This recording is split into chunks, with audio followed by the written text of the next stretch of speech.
Welcome to our video today. I will tell you how to fix the you can only use Spotify abroad for 14 days error in 2025. A lot of videos out there say you just need to update your app, but that's wrong. The real fix depends on your account type. If you're on the free plan, Spotify locks your account region after 14 days outside your home country. And the only way to reset it is by logging into Spotify website on a browser, going to account, edit profile, and changing your country to your current location. Spotify will detect your IP and let you switch. If you're a premium user, your country automatically updates when you add a valid payment method from the country you've moved to.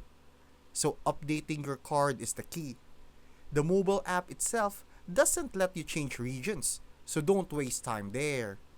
Once your country is updated on the web, your Spotify will work without annoying 14-day limit. Thank you for watching. Make sure to subscribe for more useful content.